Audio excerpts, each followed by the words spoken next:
Qu'est-ce que c'est difficile. Qu'est-ce que c'est difficile d'être passionné, d'être supporter, surtout du PSG, et puis de regarder des matchs comme ça, très tendus. C'est vraiment une délivrance. C'est vraiment une délivrance, ce troisième but de Neymar. Et ce match-là, en fait, j'étais tellement impliqué émotionnellement que c'est même des fois difficile de débriefer tactiquement parce que t'es tellement dans l'anxiété, t'es tellement dans, oh là là là là, que c'était compliqué. C'était très compliqué. Mais Paris, c'est ça, en fait. À chaque fois quand les mecs sont dos au mur, tu sais, des fois, tu as l'impression que ça va casser, mais ça finit par passer. J'espère que ça va passer parce que moi, le dernier match, je ne le prends pas du tout à la légère. C'est pas parce que tu dois faire juste un match nul que tu es qualifié. On a déjà vu le PSG mener par 3 buts à 0 dans un même match contre la Corogne et puis se faire remonter. Donc, pour moi, on ne peut jamais vendre la peau de l'ours avant de l'avoir tué. Donc, j'attends le dernier match pour jubiler, pour au moins être content de passer les poules parce que c'est vraiment très difficile. Et c'est ça le football, c'est les émotions. Tu vois les émotions que tu as ressenties pendant ce match. Si tu es supporter de ce club, c'est ça en fait. C'est pas plus que ça. Parce qu'au début, je trouve que le PSG est très très bien rentré dans le match. 15 premières minutes de haute volée. Les gars étaient hauts, ils faisaient le pressing, etc. Ils ont réussi à concrétiser par un but. Dès les premières minutes, 6e minute, je pense, Neymar il marque. Et ça, c'est bien, parce que ça les a mis d'aplomb, ça les a mis sur le bon pied. Mais ce qui s'est passé, je n'explique pas. Pourquoi entre la 20, 25e et puis jusqu'à la 35, 40e, le PSG a reculé.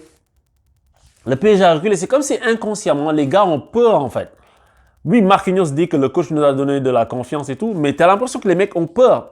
Parce que là, ils ont reculé et quand tu recules au football, c'est comme quand tu remarques que les équipes qui jouent contre des équipes qui sont beaucoup plus grandes, qui sont beaucoup meilleures avec des grands joueurs, les équipes ont tendance à proposer des blocs bas. Mais remarque que dans toutes ces équipes-là qui proposent des blocs super bas, qui font que défendre, ben, l'équipe en face a plus d'occasions d'avoir des penalties, des frappes détournées par-ci, par-là, des petits espaces qui se créent, un gars qui fait un mauvais dégagement et puis un attaquant qui a du ballon. Et c'est ça qui est arrivé à Paris. Parce que le but mancunien, c'est un but contre son camp, mais il est provoqué par quoi? Parce que tu es super bas devant ta surface et que les gars t'acculent. Et quand les gars t'acculent, ben, il suffit d'une frappe détournée. Navas était dessus. Mais tu sais, Navas, il venait de sortir un ballon 2 secondes auparavant. Il peut pas être au four et au moulin. Et le Danilo, je vais pas lui tomber dessus, il a pas fait exprès. Mais ça, ce sont des choses qui arrivent parce que quand tu recules, ben, tu es exposé un peu à ça. Parce que ta défense, elle est recroquevillée et tes ballons n'arrivent pas à sortir.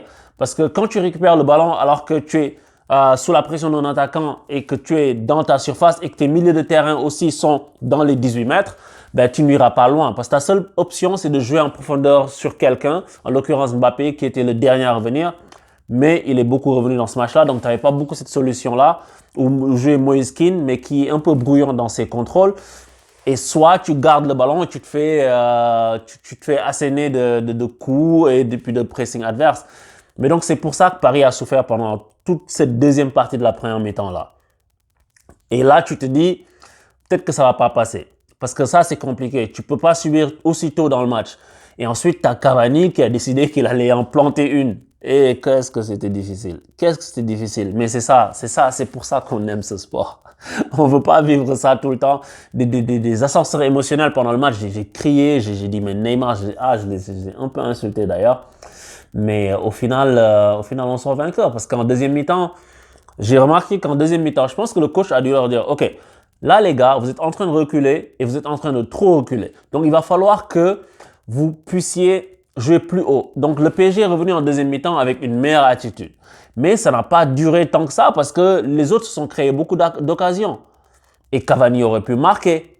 Et Cavani, s'il avait marqué, oublie ça. Là, la balle où il est seul face à Navas, il fait un amour de pichenette, balle en cloche qui passe au-dessus du gardien, qui frappe la barre, qui revient. Et puis tu as tous les Parisiens qui se jettent pour contrer le ballon.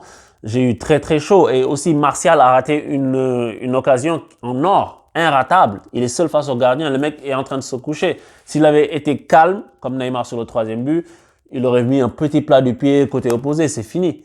Mais ça, ce sont des faits de jeu. Ça, c'est l'histoire d'un match. Je ne veux même pas parler de l'expulsion de Fred parce que je pense qu'il aurait dû expulser.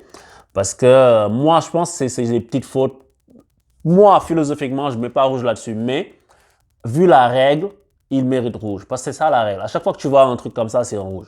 Je sais pas, pour le PSG, tu as l'impression qu'il y a toujours une nouvelle règle qui sort quelque part et que ça ne s'applique pas à ses adversaires. Mais au moins, quand Cavani a raté, comme je disais, et quand Martial a raté, ça fait que les Parisiens ont peut-être laissé passer le gros de l'orage et que les autres ont laissé passer leur chance. Parce que même si j'ai trouvé le PSG fébrile. Fébrile pas parce que les joueurs ne viennent pas défendre. Les joueurs viennent défendre. Neymar, il a fait de gros efforts défensifs. Mbappé aussi a fait des efforts défensifs, même si lui, on ne peut pas dire gros efforts défensifs parce qu'il est toujours en retard sur le marquage. Et pourquoi il est en retard sur le marquage? Parce que le PSG, c'est une équipe qui ne presse pas ensemble. Tu vois, et ça, le pressing, hein, c'est pas du jour au lendemain que tu appuies une switch et puis tu dis, OK, maintenant on va jouer en pressing. Non, c'est quelque chose que tu travailles sur une longue période pour que tout le monde le fasse. Et pourquoi je dis ça? Parce que quand tu arrives dans un match où il y a quelques joueurs qui pressent, il faut que l'équipe entière presse parce qu'il faut que le bloc suive. Mais si ton équipe n'a pas l'habitude de faire le pressing comme ça constant, le bloc va pas suivre. Ça va se faire de façon sporadique et tes joueurs qui pressent vont se faire éliminer rapidement. C'est ce qui s'est passé notamment en deuxième mi-temps sur certaines phases et même en première, en deuxième partie de première. Parce que si le joueur, et c'est pas parce que les joueurs veulent pas, c'est parce qu'ils n'ont pas encore l'habitude. Mais on va y arriver, je pense. C'est que quand le pressing il est déclenché et que toi, tu dois prendre la zone et que tu es arrêté, style Mbappé, ben, tu es en retard sur le porteur du ballon et ça fait que ton pressing il sert à rien parce que tu es en retard de toute façon. Tu cadres pas bien le porteur. Donc c'est pour ça que Paris a eu des difficultés parce qu'ils sont pas en confiance. C'est une équipe qui n'est pas en confiance, qui a besoin de se rassurer.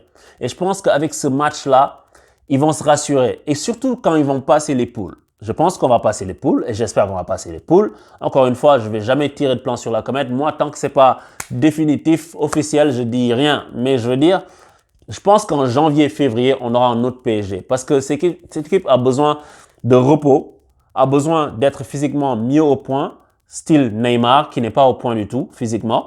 Et donc, quand il va revenir au point et que Mbappé aussi va être dans une meilleure attitude, que Di Maria, tout ça, ça va être mieux. Et avec les victoires, tu construis ça. Tu construis ce socle-là, tu construis cette solidarité-là. Parce que là, ils ont gagné dans la douleur contre Leipzig. Et là, aujourd'hui, ils gagnent dans la douleur, oui, mais avec une meilleure marge, en faisant un meilleur match. Donc, ça fait que PSG est en train, je pense, de progresser crescendo et on espère ne pas être déçu d'ici la fin des matchs de poule. Donc, en tout cas, c'était un match très difficile à suivre en tant que supporter du PSG. J'espère que vous avez pris du plaisir à regarder ce match. Et surtout, c'est une très belle opération du PSG qui vire premier de son groupe, tu t'imagines, avec un goal average particulier. Il bat Manchester United parce que à l'aller, United avait gagné 2-1 au parc. Et là, PSG gagne 3-1 à Old Trafford. Et puis, ils avaient perdu 2-1 à Leipzig.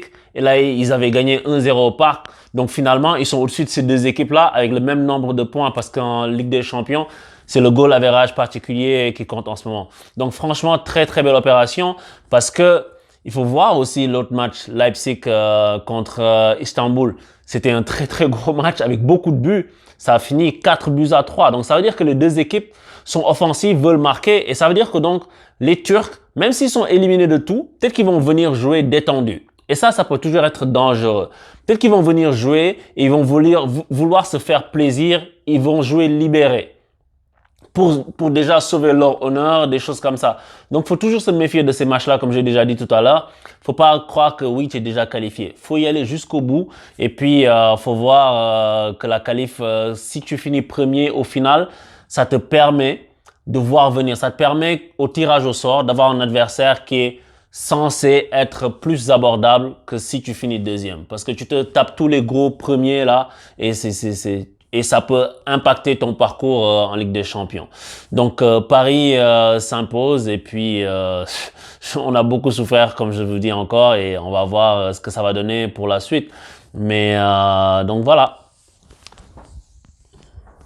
Et dans les autres matchs, on a vu aujourd'hui que des cartons avec déjà la Juve qui te met un carton avec 3-0. Ronaldo forcément faut qu'il marque. Le Barça aussi qui te met son petit carton. Bon, Messi n'était pas là, mais Griezmann, Dembélé ont assuré. Et tu as aussi Chelsea qui met un très gros carton. Et là, tu as à Séville. Et Séville, en fait, c'est bizarre hein, parce que tu te dis, oui, c'est une bonne équipe. Oui, c'est pas une mauvaise équipe, mais ils prennent beaucoup de buts, je trouve. Et là, Giroud, ce gars-là, c'est une énigme, quoi. Le gars, il est jamais mort. Franchement, il faut respecter ce gars. Il est jamais mort. Tu peux être pour ou contre lui, mais ce mec a un mental de ouf. Il y a des gros joueurs, il y a des joueurs comme ça qui ont du mental. Et Giroud en fait partie. Donc, respect monsieur Giroud. En tout cas, ça fait qu'il y a eu beaucoup de buts dans cette journée de Ligue des Champions. Dortmund, eux, ils ont fait un nul, mais même FC Bruges a passé 3 buts au Zénith. Donc, c'était très prolifique comme journée avec ce qu'on a vu hier, Gladbach contre l'Inter. Donc, c'est ça la Ligue des Champions. C'est ça, on l'attendait. Je pense que ça va beaucoup nous manquer quand la trêve va arriver entre décembre et puis les matchs de février. Mais je pense qu'on va avoir de très grosses surprises avec des enjeux à venir dans la dernière journée. Et on a hâte d'y être. Je vous dis à bientôt sur 11 pour tous. Ciao!